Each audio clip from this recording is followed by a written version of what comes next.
देखिए, ये तो होना ही था और इसमें हमको नहीं लगता कि किसी को भी, जो भी बिहार की राजनीति को समझता है, हमको नहीं लगता कि किसी को भी इसमें आश्चर्य हुआ होगा। और भाई, अगर आप रिकॉर्ड्स निकाल कर देखें, जैसे ही बिहार विधानसभा चुनाव के परिणाम आए थे 2020 में, ठीक उसी वक्त मैंने इस बात को कहा था और निरंतरता में मैं इस बात को दोहराता आया हूं कि बहुत जल्द मुख्यमंत्री नीतीश कुमार जी एनडीए गठबंधन छोड़कर पुनः महागठबंधन में जाएंगे ही। और ये बात देखिए, किसी भी नेता के भविष्य की कार्यशैली को जानना होना तो उसके इतिहास को टटोल कर देखिए, आपको पता चल जाएगा भविष्य में वो क्या कदम उठाने वाला है। मुख्यमंत्री कभी अपने शब्दों पर टिके ही नहीं है, कभी किसी गठबंधन के साथ ये लॉयल रहे ही नहीं है, कभी अपने ही किसी नेता के साथ ये लॉयल नहीं रहे। भैया, जौहर साहब से लेकर आरसीपी तक जितने लोगों ने इनकी मदद की, इनको आगे पहुंचाने के लिए, उन्हीं के सर पर पांव रखकर इन्होंने आगे बढ़ने का इन्होंने काम किया। जिस जिस गठबंधन के साथ गए उस गठबंधन को इन्होंने धोखा दिया। भैया, 2015 में क्यों अलग है, 2017 में क्यों अलग हुए थे महागठबंधन से?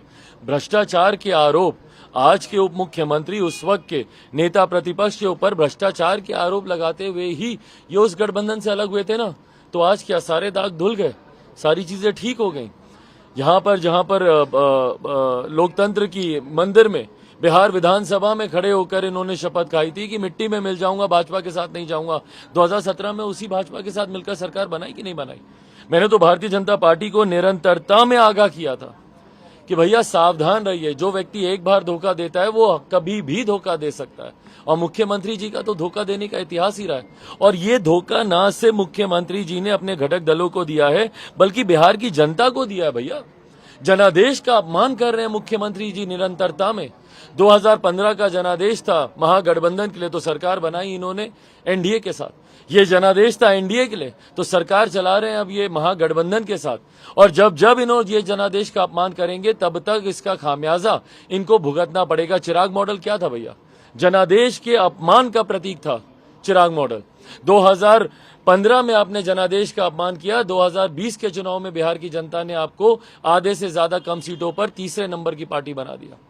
अभी आपने जनादेश का अपमान किया है 2020 के, अगले चुनाव में देखिएगा मुख्यमंत्री शून्य पर आउट होंगे, खाता तक मुख्यमंत्री जी नहीं खोल पाएंगे। और ये जो इन्होंने नई सरकार बनाई है, क्या ये बिहार के विकास के लिए किया? भाई, किसी बिहारी से पूछिए ना, क्यों ये पलटे हैं, क्यों ये इन्होंने पाला बदला है? क्या ये बिहार के विकास के लिए बदला गया है? क्या इसलिए बदला गया है कि भैया एनडीए में विकास के कार्यों को गति नहीं मिल रही थी, अब महागठबंधन में जाकर विकास के कार्यों को गति मिलेगी, इस सोच के साथ बदला गया? क्या महागठबंधन के साथ जाकर लालू जी के पास कोई ऐसा सुझाव है जिससे सुखाड़ की समस्या का हल हो जाएगा? क्या इसलिए बदला गया पाला? पाला तो हर व्यक्ति जानता है ना कि सिर्फ इन्होंने अपने स्वार्थ के लिए, क्योंकि इनको पता है कि एनडीए में आने वाले 2024 में कम से कम एनडीए में तो मुख्य प्रधानमंत्री पद की कोई वैकेंसी है नहीं। इनके प्रधानमंत्री भाजपा की तरफ से पुनः नरेंद्र मोदी जी होंगे और इनकी मंशा है प्रधानमंत्री बनने की। तो इसीलिए महागठबंधन की तरफ जाकर यूपीए के साथ मिलकर ये अपने आप को प्रधानमंत्री पद के दावेदार के तौर पर ये प्रमोट करने का प्रयास करेंगे। तो भैया, अपनी महत्वाकांक्षाओं के लिए तो भैया बिहार की जनता ने आपको नहीं ना चुना मुख्यमंत्री के तौर पर। आप मुझे बताएं कि पिछले 1.5 साल में, जब से आप पुनः मुख्यमंत्री बने थे, कौन सा कार्य किया आपने बिहार के लिए? या पिछले 16-17 सालों में आज 8वीं बार आप शपथ ले रहे हैं मुख्यमंत्री पद की, तो इतने सालों में आपने बिहार के विकास के लिए आपने क्या किया, ये बताने की जरूरत है। और ये नहीं करने की वजह से पिछली बार आप तीसरे नंबर की पार्टी बने, अगली बार आपका खाता तक खुलना मुश्किल होगा। तो आप लोग पर आरोप लगा रही, तो कर रही है कि आप लोग भाजपा के साथ मिले, उनके खिलाफ ये कर रहे हैं। भैया, आरोप नहीं है, सच्चाई है। भाजपा के साथ मिलना सच्चाई नहीं है, पर हाँ, चिराग मॉडल की वजह से इनको नुकसान हुआ, ये सच्चाई है। आज ये आरोप लगा रहे हैं भैया, आरोप लगाने के लिए हर बार इनके पास एक नया बहाना होता है। अपने भीतर टटोल के देखिए ना, क्या चिराग मॉडल उपेंद्र कुशवाहा जी नहीं थे क्या? बताएं, उपेंद्र कुशवाहा जी किस मॉडल पे काम कर रहे थे? आज इनकी पार्टी के संसदीय बोर्ड के अध्यक्ष, क्या वो चिराग मॉडल पे काम नहीं कर रहे थे? वो बात अलग है कि भैया जनता ने उनका साथ नहीं दिया, 2020 के चुनाव में वो अपनी कोई उपस्थिति नहीं दर्ज करा पाए, पर वो भी तो मुख्यमंत्री के खिलाफ ही लड़ रहे थे। पेट में दांत, ये ज्ञान किसने दिया भैया? तो ये तमाम बातें जो उनकी पार्टी में जो विनाश के मॉडल बैठे हुए हैं, जो एक एक करके उनकी पार्टी को समाप्त करने का काम कर रहे हैं, इन लोगों से मुख्यमंत्री को सावधान रहने की जरूरत है। ये लोग जो ऐसे सुझाव मुख्यमंत्री को देते हैं और बार बार पाला बदलते बदलते बदलते, भैया मुख्यमंत्री को सोचना चाहिए कि इतिहास आपको कैसे याद रखेगा।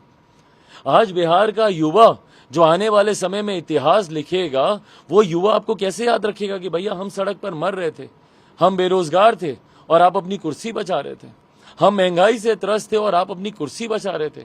किसान बोलेगा कि हम मर रहे थे सुखाड़ से और आप अपनी कुर्सी बचा रहे थे। मुख्यमंत्री जी को चिंता होनी चाहिए कि आने वाले समय में जो इतिहास लिखा जाएगा, इतिहास क्या ये यही चाहते हैं कि पलटू राम के नाम से इनको याद किया जाए? किसने दिया था ये टर्म भैया? उन्होंने ही दिया था जिनके साथ मिलकर आज सरकार इन्होंने बनाई है।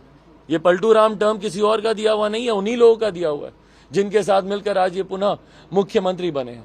तो मुख्यमंत्री जी को चिंता होनी चाहिए कि उनके आसपास के जितने भी लोग उनको सुझाव दे रहे हैं, वो उनको और बुरे हालातों में लेके जाने वाला सुझाव दे रहे हैं। 2024 के बाद शायद ही कोई उनका नाम लेने वाला भी बचेगा, जिस तरीके से बार बार वो पाला बदल कर अपना खुद का वो विनाश कर रहा है। नमस्कार, मैं हूं मानक गुप्ता। अगर आपको हमारा ये वीडियो पसंद आया हो तो इसे लाइक और शेयर जरूर करें, और हाँ, हमें सब्सक्राइब और फॉलो करना ना भूलें ताकि आप देश और दुनिया की कोई खबर मिस ना करें। तो जुड़े रहिए हमारे साथ और देखते रहिए News 24।